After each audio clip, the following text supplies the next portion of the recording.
शहरातील एका अभियांत्रिकी महाविद्यालयाच्या विद्यार्थ्याने वसतिगृहातील खोलीमध्ये गळफास घेऊन आत्महत्या केल्याची घटना सोमवारी सायंकाळी उघडकीस आली।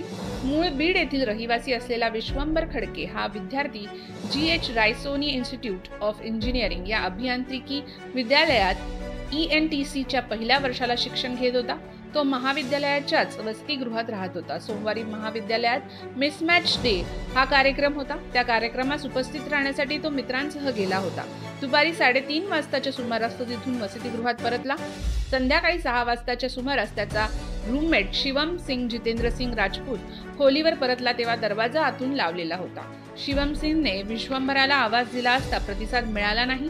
त्यानंतर शिवम सिंगने दरवाजा जोरात लोटला असता कडी उघडली व त्याला विश्वंभरने गळफास घेतल्याचे दिसले।